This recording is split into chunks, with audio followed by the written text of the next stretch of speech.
This is about defending democracy. This is no longer Democrats versus Republicans. What do you want your kids to believe in? There must be give and take. This is White Flag with Joe Walsh.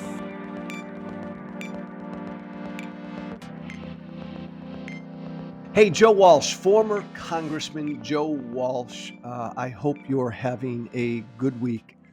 This is White Flag with Joe Walsh. Every week, I try to sit down with someone who does not think like I do, because I find it terribly boring and unenlightening to sit down with people who think like I do. I want to learn, and I want to do something about what I have been calling the dangerous divide in this country for a long, long time, a divide that politicians like me help to lead us to. So if you're listening to this podcast, thank you for listening to White Flag with Joe Walsh. As always, tell your friends and family about it because we need more people doing this kind of a thing. Follow me on Twitter at Walsh Freedom. I do have an email address if you want to reach out to me with any and all kind of constructive criticism. It's Joe Walsh White Flag at gmail.com. That's one word, Joe Walsh White Flag at gmail.com. Today's conversation, I'm not going to tell you his name. We're going to call him Citizen X. And the reason that I'm not going to identify my guest today is because we're going to be talking about a fairly heavy topic, potentially a controversial topic. And I want him, my guest, who's not a public person, but a very informed, engaged, committed, concerned citizen of this country. I want him to be able to speak freely and not worry about any sort of backlash or threats based on what he may say. I've said this before. I'm a public person. The minute I went public, it's part of the deal. When you are a public person, it's a given that you put yourself out there. You're going to put up with hate and threats, and that's just the lay of the land. It's sad that we're in this place in this country right now, but we are. But private people should not have to deal with that bullshit. So I'm going to call my guest Citizen X from here on out. Citizen X, again, is a longtime concerned American. He's an entrepreneur. He's a capitalist. He's an independent politically, describes himself as a centrist. I'm Citizen X. Welcome, my friend. I'll call you X. Thank you, Joe. Oh, and by the way, everybody listening to us right now, you're only able to listen to us. You will not be able to see this podcast again because I want Citizen X to be able to think freely. My friend, let's establish something at the start. You and I, our major point of agreement. You and I both believe that Donald Trump is an existential threat to our democracy and the rule of law. Correct? That is correct. And you and I would move heaven and earth to make sure that Donald Trump is never, ever back in the White House. I want to just jump into our conversation then to see where we might disagree, perhaps on the margins, perhaps not, then with this question. And maybe it's a question, but X, if Trump is an existential threat to our democracy and the rule of law, and he is, and he must not be back in the White House. Well, then does that mean that we need to do whatever we can to make sure he doesn't win in November? And what does that mean? And I'm turning it over to you here in a sec. Does that also mean that in this country with an electoral college, if Joe Biden wins by 7, 8, 9 million votes, the popular vote, but he loses a close electoral election to Donald Trump, does that then mean, because Trump's an existential threat to our democracy and the rule of law, that after the election, Biden, the Democrats, whoever, should do whatever they can to make sure he doesn't get sworn in? I'm going to go really big picture with those two beginnings, X, before the election and then after the election. If Trump won a close electoral victory, what should America do? Start us. Well, Joe, I think you framed the issue appropriately, and I appreciate the opportunity to have this conversation with you because I think it's an important one. Amen. And there are a lot of prerequisites, I think, to get on the table. You've done some of that about this conversation that is worth at least touching on briefly. And to be clear, uh, it is not my opinion that he's an existential threat to the democracy. It is the opinion of many, many former Republicans and military leaders that Donald Yeah. Trump should never get close to the White House. And there has never been an administration that in which so many people who were in that administration, John Kelly, um, General Milley, and others, that have said that he is a threat if he's in the White House.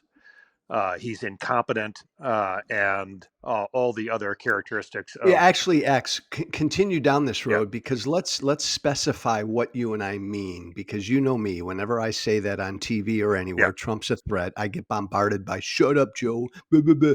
sure. So let's be specific. And I think you might have seen that RFK Jr. a night or two ago on CNN actually said that Biden was more of a threat to our democracy than Trump, which was just such ridiculous bullshit. But when you and I say that Trump is an existential threat to the democracy, our democracy, and the rule of law, primarily how and why? Well, he doesn't respect the Constitution. That's clear. He already tried to overthrow the democracy in a attempt at a coup, and that is all very clear. There is no Yeah, comparison between Donald Trump and Joe Biden. But Trump, being as skilled as he is in his nefarious activity, he and now his minions always accuse other people of doing the things that they are doing. That is one of the tactics. So, this yeah, nonsense that the right now spews that Biden is a threat to our democracy, there is no evidence for that. There is nothing in his history that would suggest that. He's never done anything that would endanger our democracy. And as Liz Cheney has said very clearly over and over, you may not agree with Biden's policies. We may have really deep policy differences, but that is right. very different than will that person fight tooth and nail to protect the democracy and to protect the Constitution. And in her opinion, not mine, Joe Biden will and always has, and Donald Trump has not and will not. And so, Yeah, so there is no equivalency between the two. And we citizens and certainly the press need to point that out every time it's brought up. And the press has not been good at doing that. And so, yeah, so there's a substantial difference between the two. Trump does not respect the Constitution. That's very clear. He does not respect the rule of law. He talks about that constantly, and he's tried to overthrow a legitimate election. And to, completely. Game, set, yeah, match. You're so right, Chuck. That's it. Look, he tried to overthrow an American election. He does not believe in the democratic process. He believes he's above the law, and he's humanly incapable of putting the country's interest ahead of his own. that's right. Uh, and I've we and Joe Biden, Jimmy Carter, Ronald Reagan, George W. Bush, Barack Obama, across the spectrum, we've never had a human being like this in the White House. So, with that, Chuck, if the election were held tomorrow, I think Trump would win electorally. But regardless of that, electorally, this election could be very close the next 7 to 8 months because we believe he's an existential threat and he must not get elected. I would proffer that between now and the election, we have to just, as we campaign, we have to do whatever we can to defeat him with that, making our case, but we can't and shouldn't do anything else to interfere with the elections process to try to make sure he loses. Does that make sense? No, that makes total sense. And I don't disagree with that. Um, for a bit more context, Yeah. um, we have had conversations about freedom of speech. We believe in freedom of speech. In the United States, we know that there is not absolute freedom of speech. It is a separate conversation to have about Yeah. just how far a democratic government should go to both protect free speech and to perhaps limit it in certain circumstances. And so that's important, and we certainly adhere to that.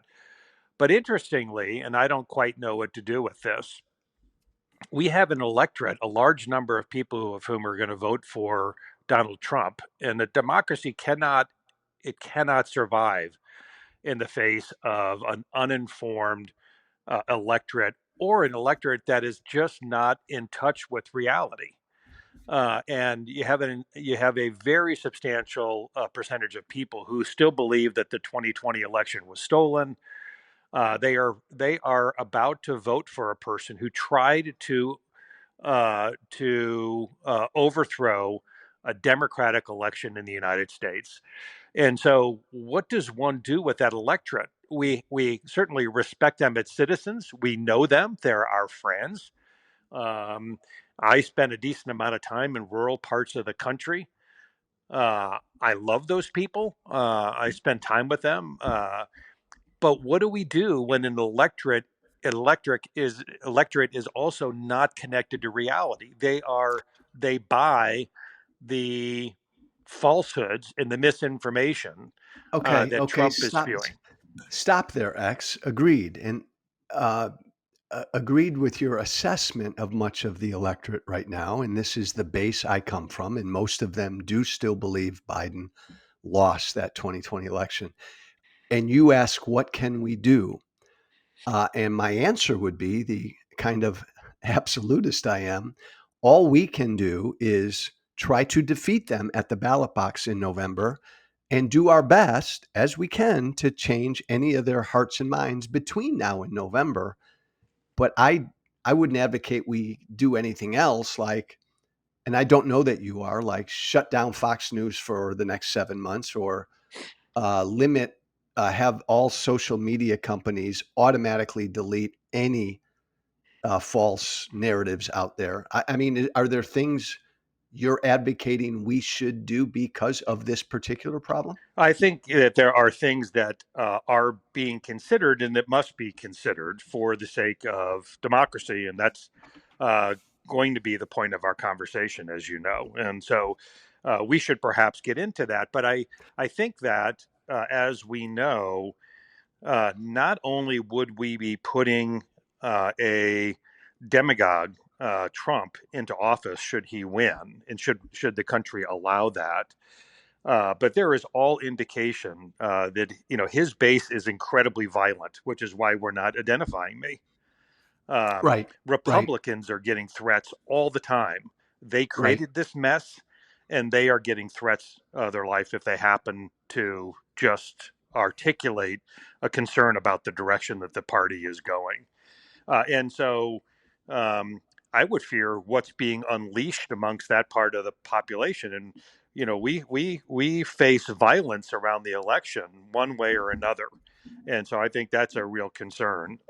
Is focus on this aspect, Chuck, first, because I think you and I, maybe there'll be more meat under our scenario of if Biden loses a close election Right. electorally, what should be done. But let's continue though, and wrap up this if we can, the before the election piece, the next 7 months. Right. So Are there things you'd advocate that the country should do between now and the election to make certain that he loses? and so these are not necessarily my thoughts. These are Yes. conversations that I'm having with other people who are thinking about this deeply. And I And I think think, that's by the way, X, I think that's really important. You've engaged in a lot of conversations with folks aligned with you probably on Trump, center right, center left folk. Continue. That's right. So, by the way, the other threat that Trump poses, which is why we need to be concerned, is a global threat. I believe, and I think others, I'd be interested in their articulation of this. You know, the Liz Cheneys of the world or the John Kellys of the world, Yeah. of what would happen internationally if Trump gets in office. I think the turmoil that could result and the adverse consequences could be very, very substantial. All progress on climate change would probably stop, which is an existential threat to humanity, by the way. The antipathy with which the Republicans, to a person, talked about climate change during the debates was very, very interesting and disconcerting.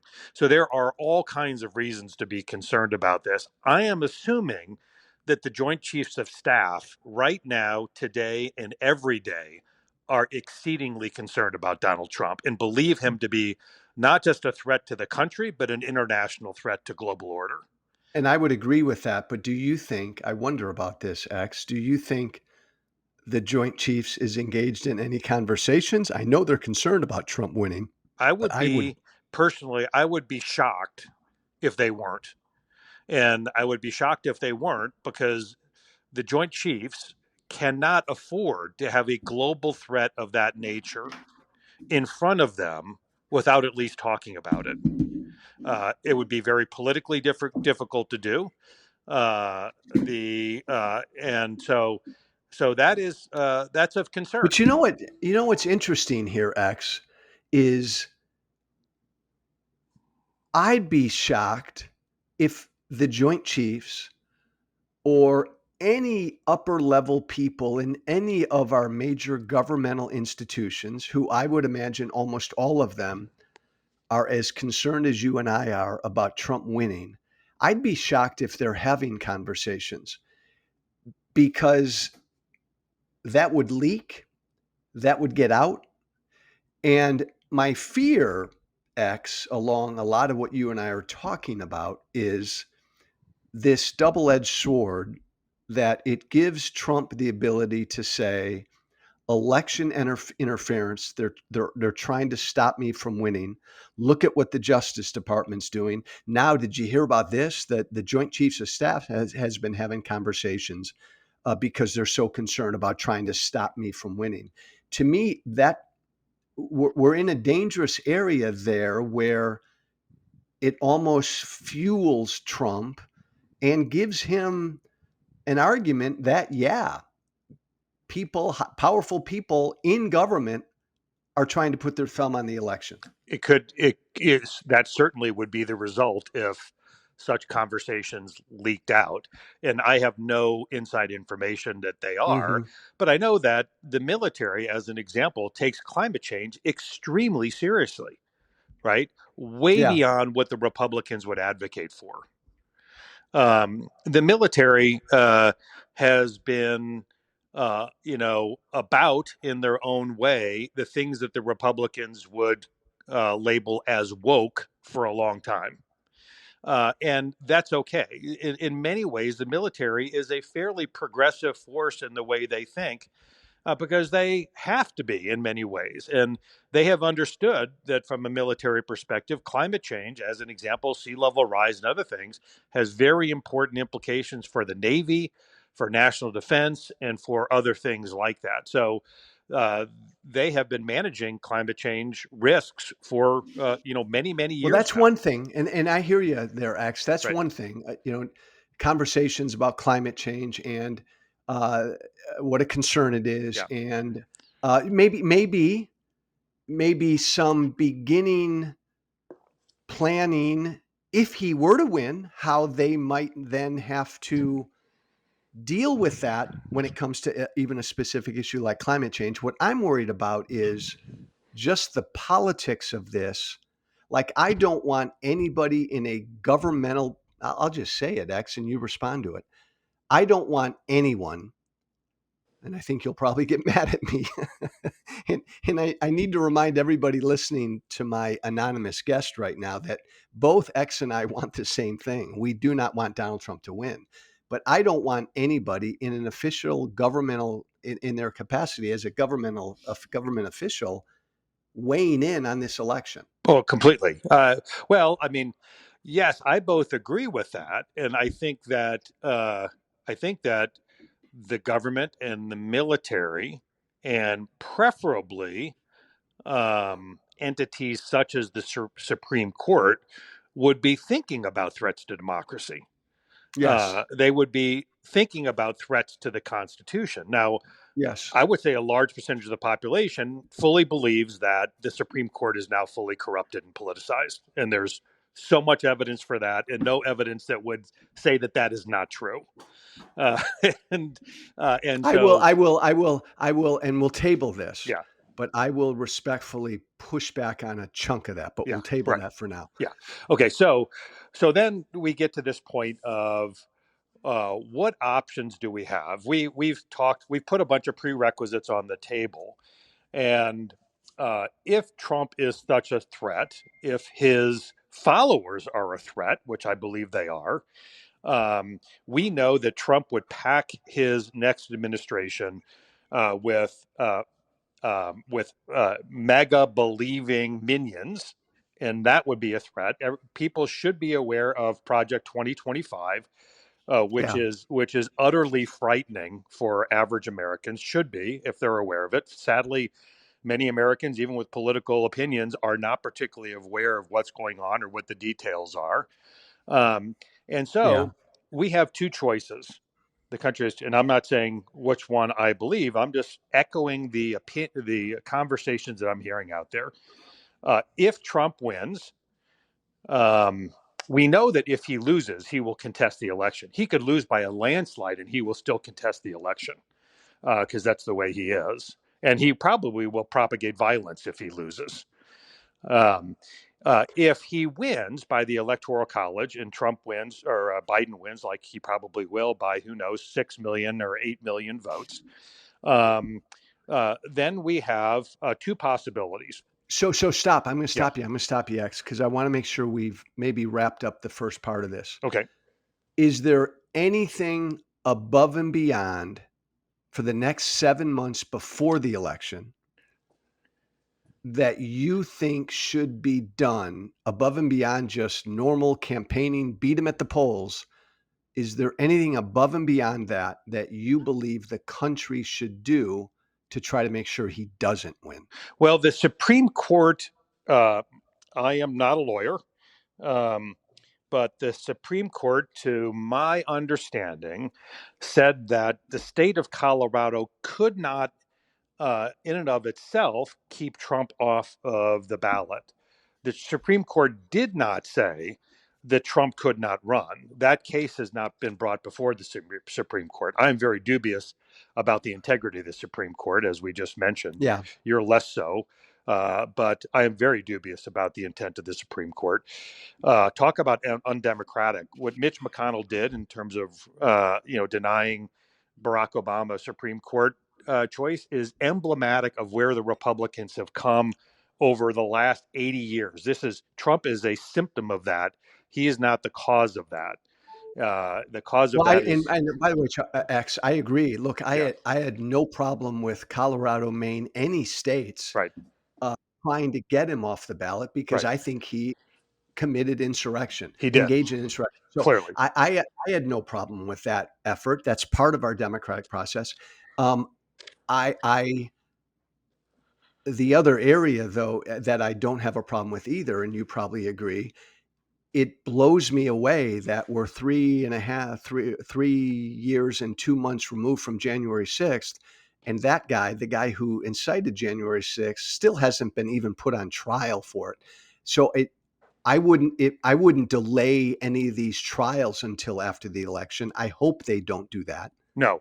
But I think that whatever would be required for the issue to be brought before the Supreme Court, that and not on a state by state basis, he should be barred from the election, but on a national basis, he should be barred from the election. Now, whether that is, a significant number of state attorneys general, that would bring suit or something, because that what they ruled is that Colorado could not do that by itself. They did not Right. rule. The question was not brought, should he be on the ballot at all. Right, right, and what they ruled, X, was, the implication of their ruling, and in fact, they stated it was, "It's not your job, Colorado, it's Congress's job."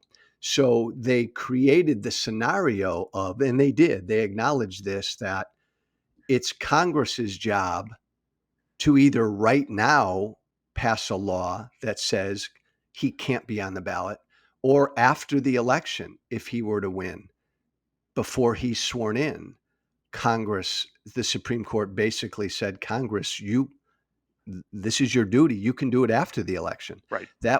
So that would create a whole different situation. It would. Now, let's also be clear that the threat to our democracy is not just Donald Trump, it is the entire current Republican establishment.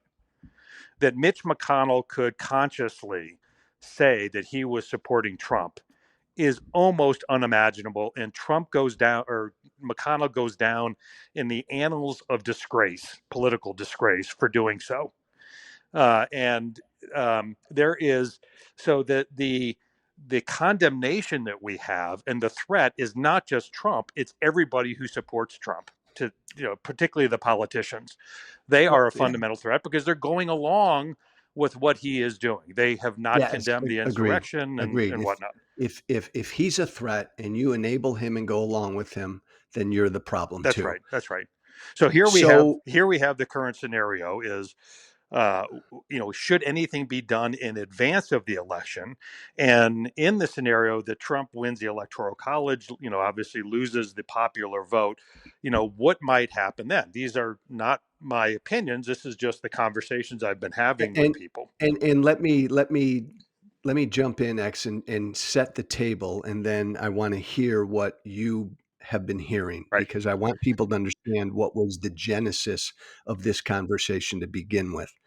I said to you that I worry that if Biden wins the popular vote and loses a very close electoral vote again, I worry that Democrats will not accept the legitimacy of that election, and but it is what it is.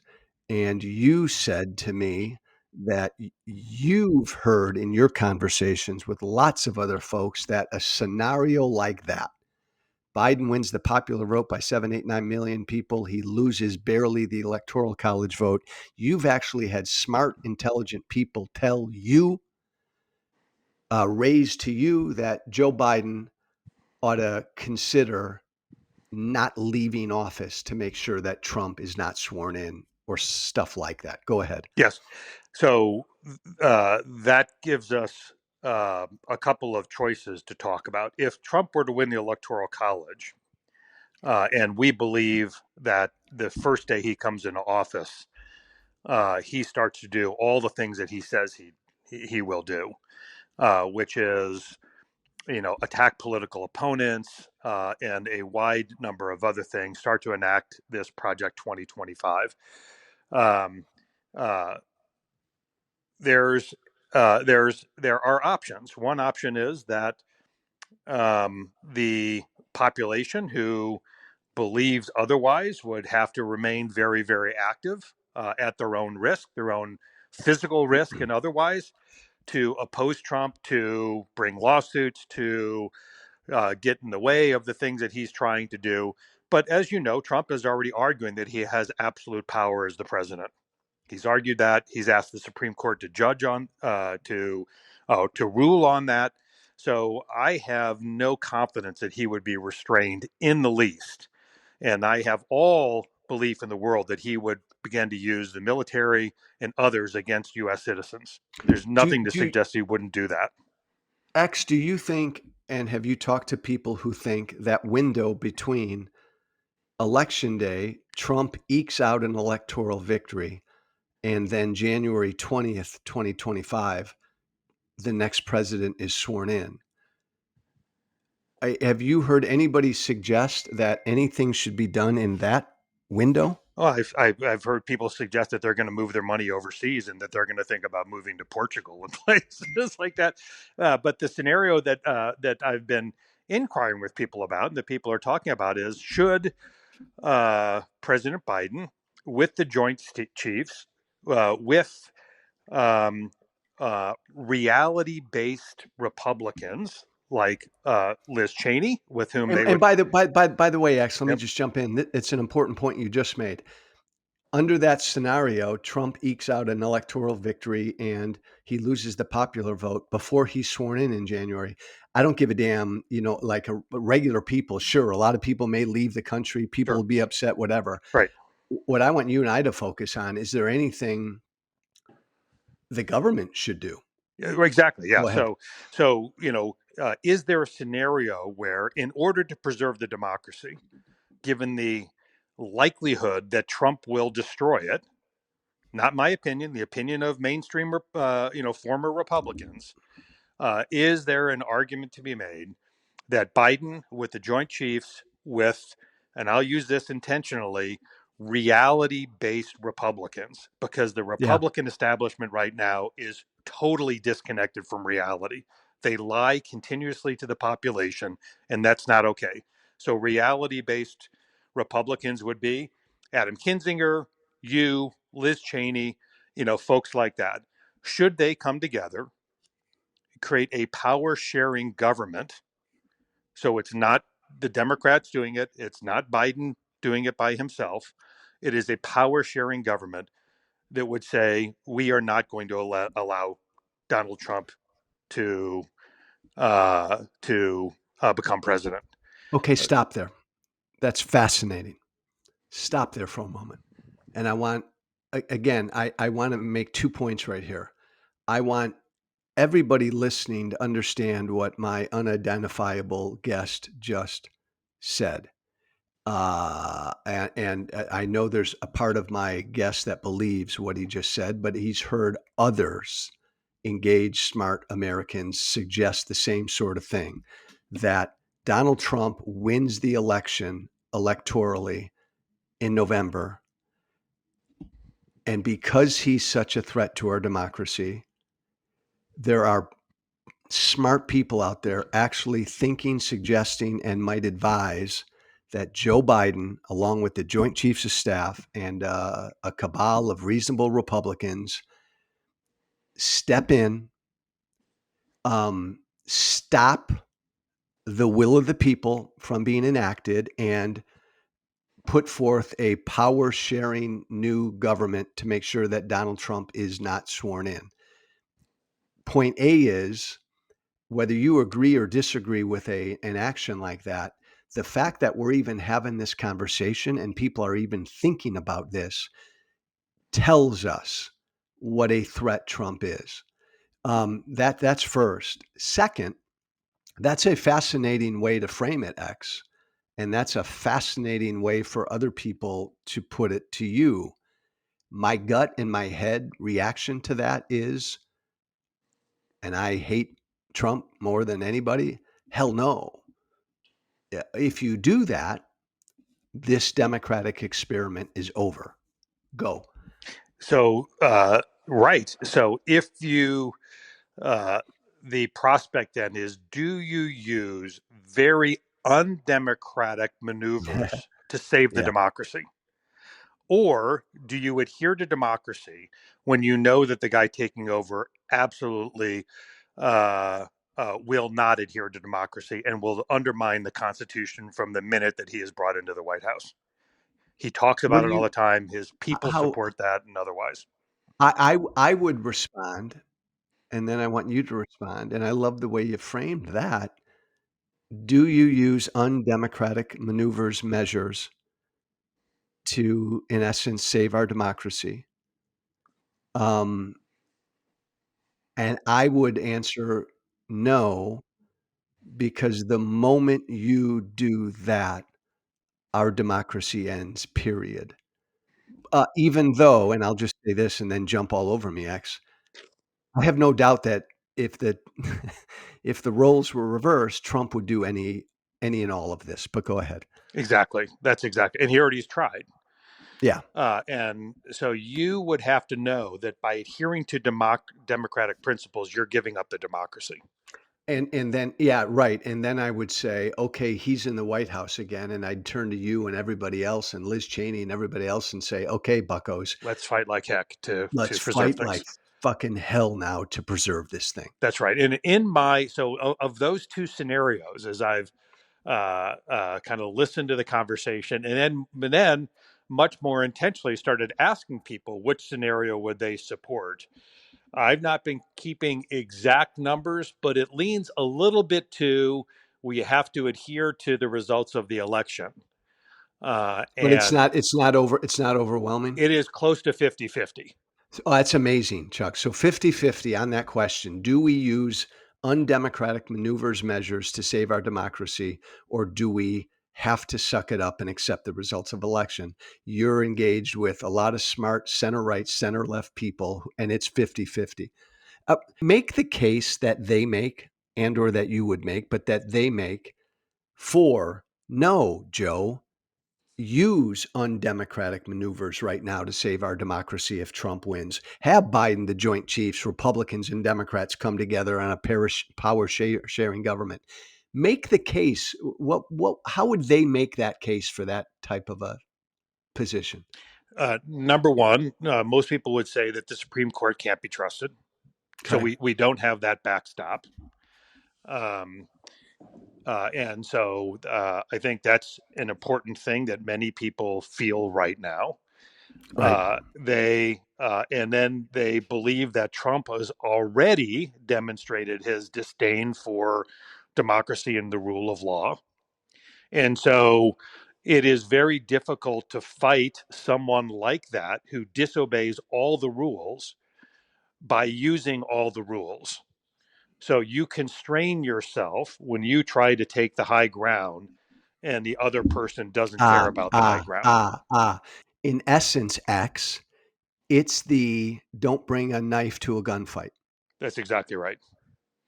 And Yeah, and there's some merit to that, correct? completely. And I'm not saying which way I come down on this. I'm just reflecting the conversation that I'm hearing. Right. And as you said, the fact that we're hearing it in 2024 is in the United States of America in and of itself is shocking. The fact that we would even talk about this and feel worried about our safety is shocking. And by the way, those concerns about safety purely come from the right. It is the right side of the aisle that is phenomenally violent, has become phenomenally violent. They threaten their own people. And so this whole situation was brought to us by the Republican Party. And it was brought to us over decades by the Republican Party. You know that. You were sadly a part of that, but you have reformed yourself, thankfully. Yeah. I appreciate that. I love you for it. Um, but we The are talking, only the yeah, only the only n the only nuance I'd add to what you just said is this, and you can push back, yeah, my friend, if you'd like. I would say that the vast majority of Americans right now are on this similar road of, I hate the person who disagrees with me on the other side. I don't even wanna understand why they think the way they do. That person who disagrees with me is my mortal enemy.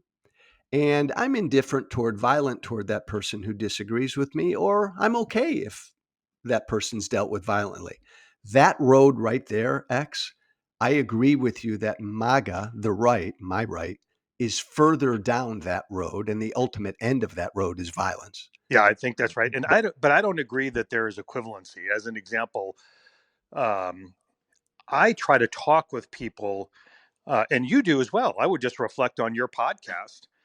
When you interview people on the right, it very frequently spirals fairly quickly into anger by the person you're interviewing, conspiracy theories, things that are not true. And that almost never happens when you're interviewing someone who's more on the left. well, I'll do you one better, X. On my podcast, I have a harder time getting high profile people on the right to even sit down with me Right. than I do high profile people on the That's right. left. And when All I, I'm saying is, go ahead. yeah, All I'm saying is, I agree there's no equivalency right now. right. I just think we're all kind of on that road because I think most people on the left, yourself excluded, most people on the left can't stand the people on the right and they don't really give a damn about them. I wonder about that. That may well be true. When I try to have rational conversations with folks that Yeah. are in you can't have a conversation. They shut down any meaningful conversation instantly. I say, please just send me a document, send me a paper that, send me a rational news article that is based in reality, that that exemplifies what you believe, and let's talk about it. They will not do it, and it is amazing that when and none of them try to engage me to understand me. When I Yeah. try to engage them, it is a brick wall, and I believe because they're so not based in reality, they don't have things that they can point to that are reality based, not filled with conspiracy theory and other things like that. So I do think that there is a frustration from the left and from the middle to try to understand that group, and that group is shut down in terms of trying to talk intelligently about their stance. Let's get back to this. Um, Trump wins a close election Right. electorally. Biden and the Joint Chiefs and a coalition of Republicans come together to form a power sharing government to keep Trump out of the White House. Uh, I get the whole look, Trump's going to end our democracy, so we have to save it. That means we have to do shit we ordinarily wouldn't do. Don't bring a knife to a gunfight.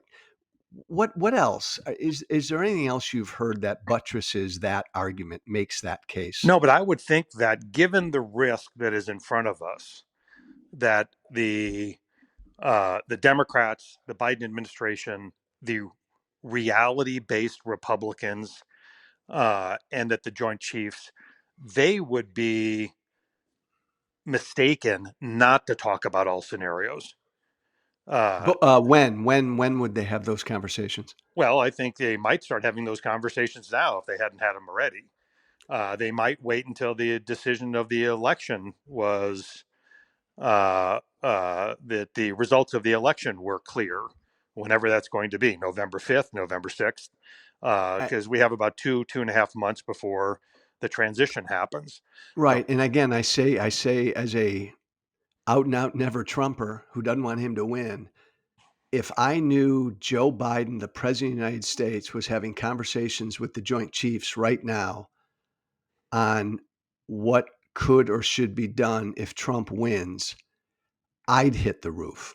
you would, but you would expect for that group of people to be having conversations for any major global threat, not just to the United States, but to global order. If they didn't have those conversations, you would be wondering why they weren't having those I conversations. wouldn't want This It's we just actually fascinating, X. I wouldn't want my president, who's a candidate, I understood. to engage in those conversations. That to me is government interference. Okay, so then it doesn't include Biden, but it includes top Democrats, top reality-based Republicans, um, and the Joint Chiefs. So the scenario would be that um, if assuming that all Democratic maneuvers, such as going back to the Supreme Court with the question Yeah. of whether he should be on the ballot at all, things like that, and probing the Constitution deeply for other ways of keeping him off the ballot. Assuming that all that stuff occurred, Trump wins the Electoral College. By the way, you said before that the people had spoken and we'd be thwarting democracy. That is not true. The people will speak, and Biden will win the popular election. We have this arcane thing called the Electoral College. Right. All But right, right. you said the two key words. We have. It is. It is. That It that is what is it is. that is that Completely. is the way our democratic process in this country works now. It is. I would get rid of it tomorrow, but Yeah. that ain't happening. But it is not that is not synonymous with the will of the people. I don't want to get It's sidetracked, but yeah, right. I hear you. I Yeah. hear you, but yeah. Yeah. So there we go. So Yeah. those are our options. You allow the democracy to play out. Trump comes in. He works very hard to do all the things that we believe he will do. The citizens have to work hard in the state of violence, in the state where the military and the police are probably going to be used against them. Now, maybe that's hyperbolic. It doesn't seem like it is if you follow his rhetoric and what he's saying, and look at Project 2025 and things like that. Versus you use undemocratic maneuvers in advance to keep him out of the White House, put in a power sharing type of government that includes reality based Republicans, uh, some representation from the military and the Democrats. And over, we know that there are profound issues in the country that need to be addressed. This populist movement didn't come from nowhere. There's pay inequity. There's lots of other things that we know need to be addressed. And you take a couple of years to address those things.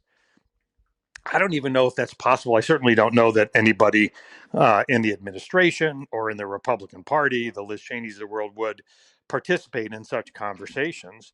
But so this is a theoretical conversation thinking Yeah. about what do we do to try to preserve the Constitution and Do you American think do democracy. you think X, do you think if I take a stab at this, if I polled every Democrat in America and presented this option to them, Trump loses the popular vote, wins a tight electoral victory.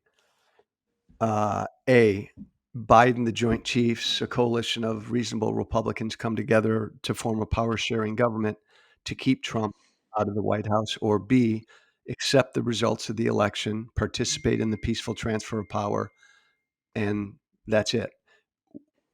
How do you think that question would poll among Democrats in this country? Based on your conversations, you're talking to smart, engaged Democrats and independents, and it's 50-50.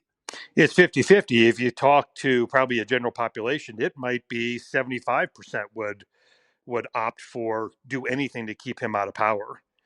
Um, That's scary. it could That's be scary. 75%. If you poll Republicans or people who are going to vote for Trump, by the way, who supported an insurrection, right? They already did do that because the rules don't apply to the rules don't apply to them. They only apply to everybody else, right? The people who are voting for Trump, they would be outraged at the conversations even happening, even though they have not condemned January 6th, and they will Even not condemn. though and even though if you polled Republicans, Trump supporters, and said the opposite, uh, um, Trump loses a very close electoral victory, then that result shouldn't be accepted, and Trump and others should come together to storm the White House. Most Republicans would support that. Absolutely. They have the dichotomy in their opinion, the inconsistency in their opinion, which, by the way, in the Republican Party has been brewing for decades, uh, uh, is Here's is my profound. here's my fear, X, is and I engage with Republicans every day because that's the world I come from, and you've heard me say this before, the vast majority of these folks have given up on the democratic process to get them back the America they want. What what what what some of what you and not you, but the conversations you've heard with these people are saying is they're prepared to join these MAGA people and abandon the democratic process to get back what they want or preserve what they think they have. So then you're talking about most of the country abandoning the democratic process.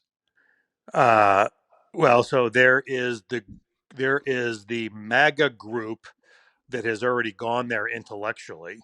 And there's the group that would advocate perhaps for something like what we're discussing because they so believe in the Constitution and the democracy, they don't want to see Right, it get thrown out. right. I Yeah, appreciate the spin X, and right. that's the proper spin, but they would be making the conscious decision That is true. to abandon the democratic process. It abandoned it to preserve it, which is an exceedingly risky proposition. We know how Well, this goes. yes, and then I want you to respond to this because ultimately I come down against such a play like that. As much as I believe you that Trump will do what he does in the second term, um, because if that were to happen, even with the genuine motivation to preserve our democracy, by doing that, I believe you end our democracy. Respond to that. Quite possibly. Well, this all sucks. You and I should just then hike the country for the next 20 years. Let's just go on. Let's just hike and boat and Those who would say allow Trump to come in office are not Pollyannish about it. They know and are cognizant of the threats and the risks, not just in the country, not to just to Trump's political adversaries, but they understand the global risks that they will have. Now, by the way, the press is totally out of touch. Even the liberal press has not fully acknowledged the risk that Trump poses to the country. They talk about it constantly as if this is just a normal political process, albeit contentious, albeit polarizing. The country has not dealt with what Donald a Trump and MAGA really is. a brother preach on. Preach, preach, preach, because every time I go on TV to talk about Trump, Biden, whatever, all they want to talk about is the fucking horse race. Where is this race at? Right, And every time I'm on, I want to scream and I want to say, do you understand? We're talking about a guy who tried to overthrow an American election 3.5 years ago. What are we talking about a horse race for? I agree with you. right. I And agree oh, with you. by the way, people in other parts of the world realize that number one, they don't have a vote in US elections, obviously, but number two, the outcomes of our elections profoundly affects them. If Trump gets is allowed to come in office, should he win the electoral college, he will not win the popular vote, as we know. But should he be allowed to come into office, he will enable every authoritarian out there. He will align us with Russia over Ukraine. He has already said that he will. He's given all signals that he will. It will create international turmoil. By the way, to talk about how disconnected people are, I was reading a thing this morning about what happens to the stock market if Donald Trump wins versus Biden wins. And it's, oh, the stock market has performed pretty Yeah. well under both. Yeah. There was no consideration for what actually happens when Donald Trump comes into office. Uh, So I'm going to give you the final word as we yeah, close here. And this has been fascinating, X. And I'm so glad that two things that you put this in front of me and my listeners. I'm glad that you are not identifying yourself because this is what you've heard, what many people would support is is a coup. I mean, it's dangerous, heavy stuff. I appreciate where it's coming from. I I could never ever support such an effort. My MO is do all we can to make sure we beat them in November by the rules of the game, and the rules of the game are the electoral college right now. Then get rid of the electoral college down the road. But if Trump were to win, then I would say, and it's an unsatisfactory answer, Joe Biden needs to look the American people in the eye and say, the American people have spoken per our process. I'm going to do everything I can to help the transition of power to Donald Trump. Boom, boom, boom. And then it's up to all of us, the American people, to do all we can the next 4 years to defend our democracy and defeat him again. Your final word, though. This issue, this question, I'm not asking, you don't have to give me your opinion on whether you accept A or B. Do you accept the power sharing government idea that people have put in front of you? You don't have to weigh in necessarily, but give me a final word. What should be done if Trump wins or whatever? I mean, just give me your final thoughts. I don't know what should be done. I know that we have to think about all options. Citizens need to be thinking about all options, and leaders need to be thinking about all options. And so I think it is curious that in 2024 we're even having this conversation. Yeah. We're having it, to be clear, because of the Republican Party.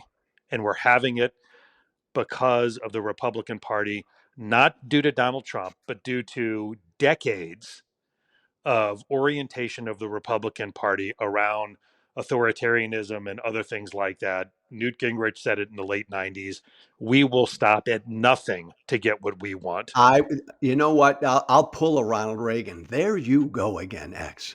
Don't you, at the end, you're introducing a whole new topic that you and I would have a great conversation on. But I hear you. So, respect it. so I think I think that's important. So the Democrats, and I have said over and over again that the Democrats frustrate me in their ineptness at messaging, Yeah, their ineptness at governance. They drive me crazy. Even though I yeah, think that their general orientation is right, their ability to get there and to talk to the population is terrible. So the Democrats frustrate the heck out of me, but the Democrats are democratic and they care more about the general population and preserving the rule of law.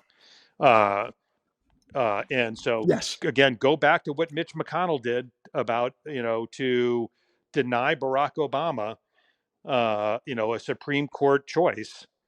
That was unconscionable. And McConnell's reputation, if the United States goes on, he will be written into the history books as a guy who undermined American democracy.